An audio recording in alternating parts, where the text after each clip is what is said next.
talk with you about research that we have been conducting in the Surefarm project, as you know. So there's a lot of literature about farm structural change, and so we know we're all familiar with the general trends of total number of farms decreasing, the average age of the farmers is increasing, and this young farmer problem or some concerns about the future generation of farmers. Will there be enough farmers? But I think that if we want to interfere in an effective way with this farm demographics, if we want to steer them to some other direction, I think we first need to understand really good what are the processes behind those macro trends or aggregate trends, and to interfere with them. So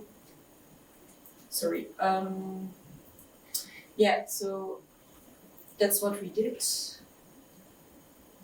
That's why the main aims of this research were to identify drivers responsible for farm demographic changes, to create deeper insight or a good understanding in the underlying processes that create the farm demographic structure in the agricultural sector, and especially know about entry and exit processes of farms and farm labor. And so the general research questions that we focused on were what are the main drivers affecting those processes of farm demographic change, and what factors influence farm demographic decisions, because these decisions are the farm structural change that we see at macro level is the result of the decisions that are made on individual farms from individual decision makers. So, we're interested in how did they impact entry, exit, non-entry, and non-exit decisions specifically. Okay, so we are here in the farm demographic cycle, and by understanding the farm demographic change processes more profoundly, I assume that we will also know more about the overall resilience of farming systems. So it's the first step to understand the resilience of farming systems and farms.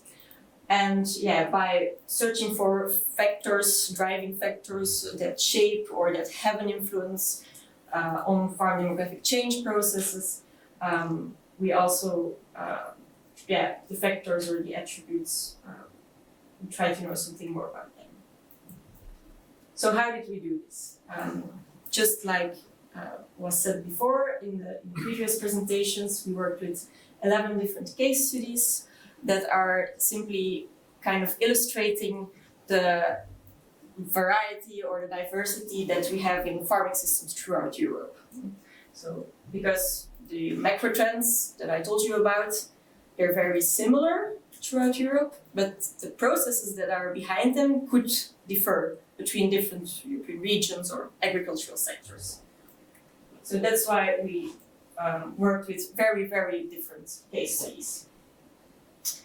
And in each case study, for this research, we picked out a minimum of 6 farms or mini cases, and that are in a different phase of the farm business life cycle. So a farm that is in the process of transferring to the next generation, a farm without a successor, and different demographic farm situations.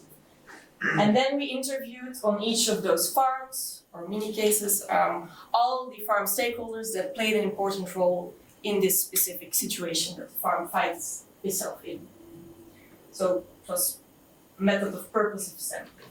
So when you do this in the 11 case studies, you get this, and we try to, like I said, have diversity across these different mini cases, these farms. And but we tried also to choose them in a way that are kind of illustrative for the farm demographic change processes that are important or that are taking place in those 11 case studies that were defined. Then, for each case study, a separate codebook was created because we really wanted to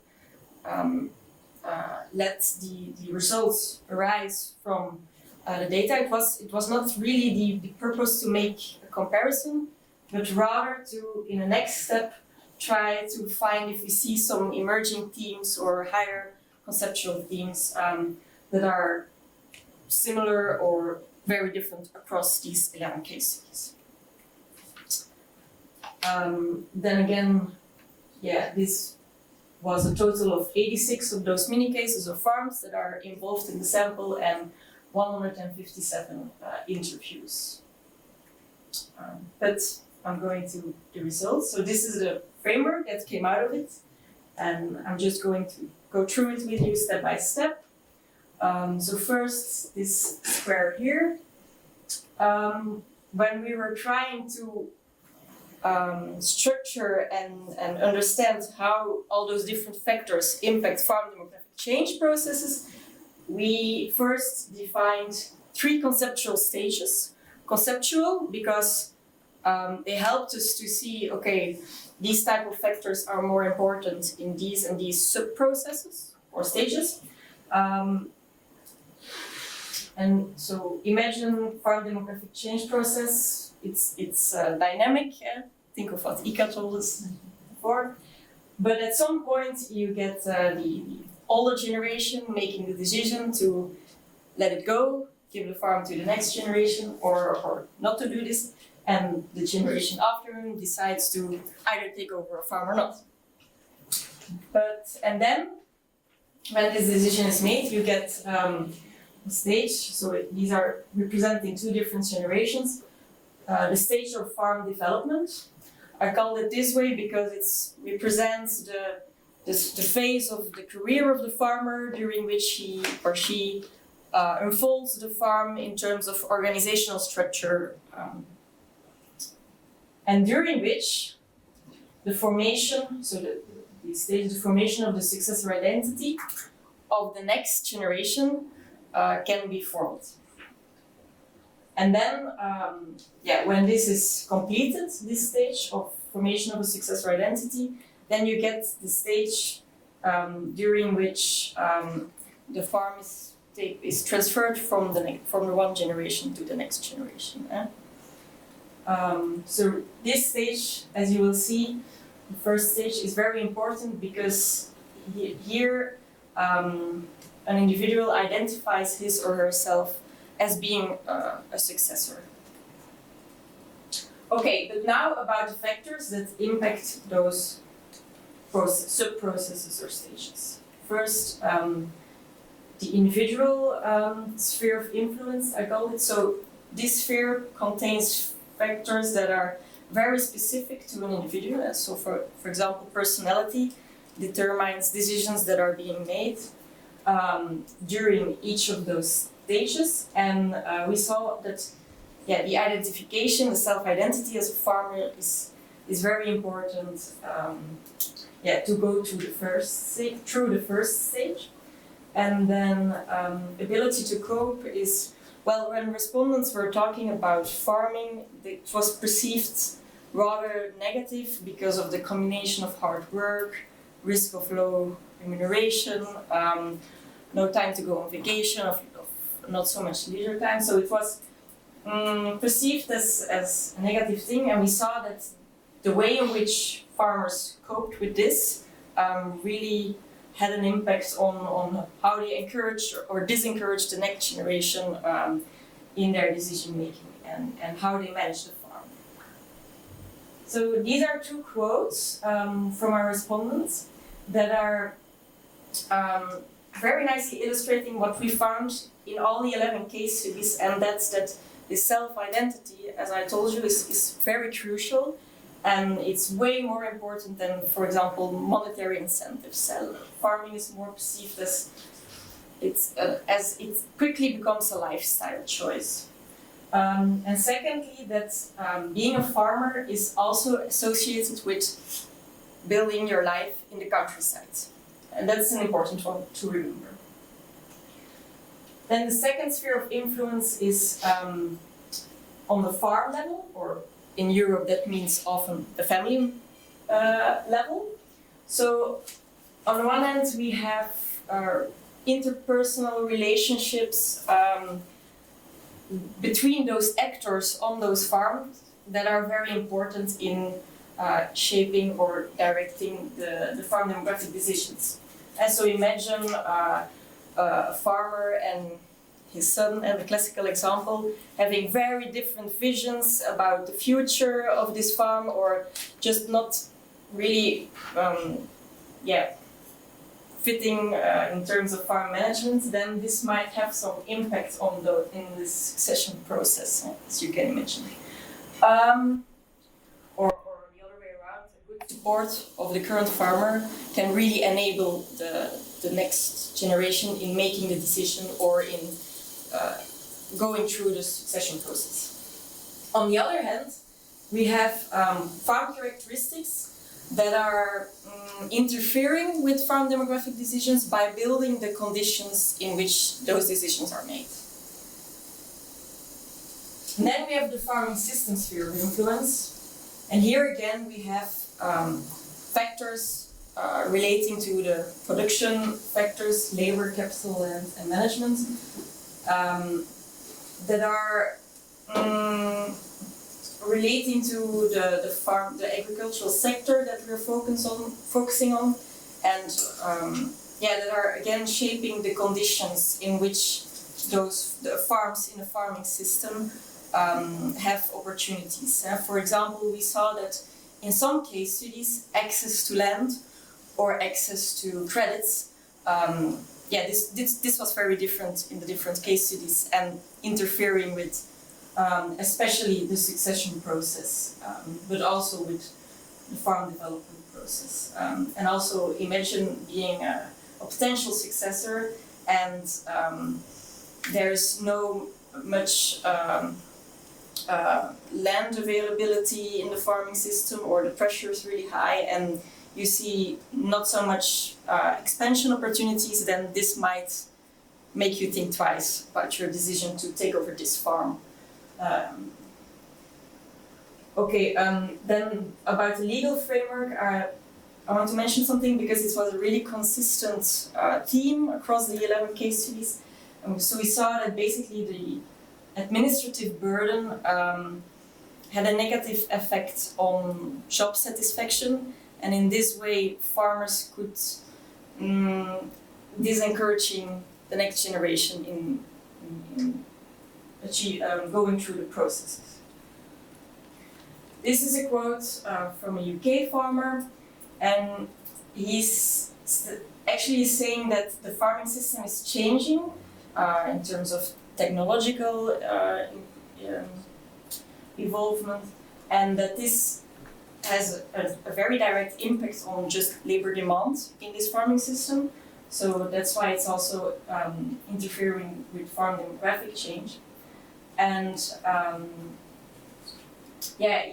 he's also mentioning that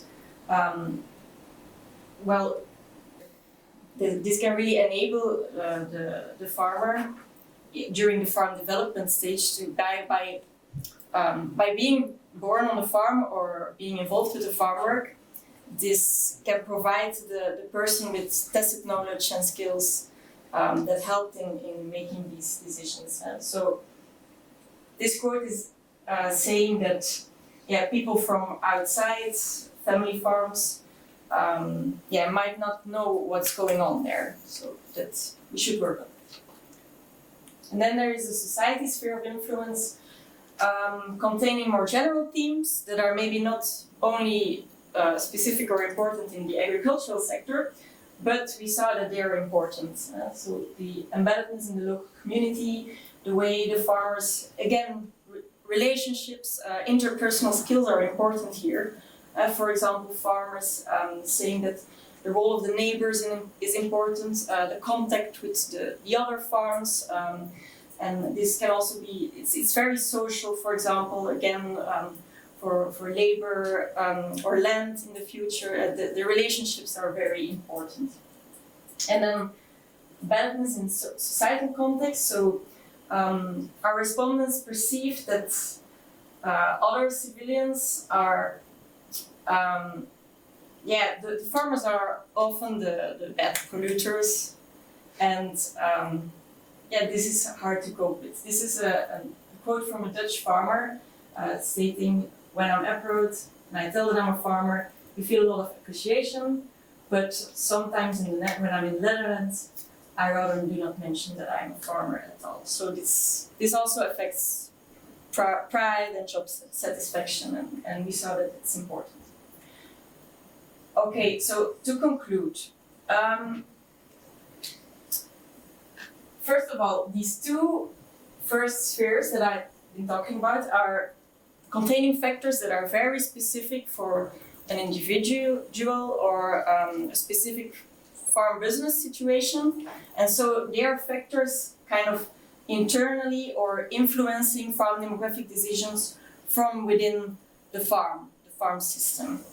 And while the other two spheres are more factors that are indirectly interfering with farm demographic decisions because they are shaping the surrounding, the environment in which these decisions are made. And we saw that the factors in those two are more explaining the variation that we saw between the 11 case studies, while the factors in the first two spheres for this the within case study variation was equal to the between case study variation.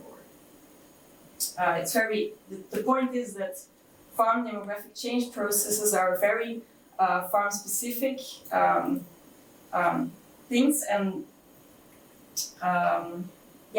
it's all very complex. So it's the result of a complex interplay between multiple factors. And about those 3 stages, I think that current policy instruments are very focused on this succession process, in enabling this process. But we learned here that a lot of non-entry decisions are made before this process is being started. So maybe we should focus more on the stage of the formation of a successor identity. And I think we can do this because we learned that farming as an occupational choice quickly becomes a lifestyle choice, and we saw this association with a life in the countryside. So if we work more on the attractiveness of this rural life, and I think then we can interfere with farm demographic change in a very effective way. Okay, so that's what I wanted to tell you. Thanks. And if you have any feedback, suggestions, questions.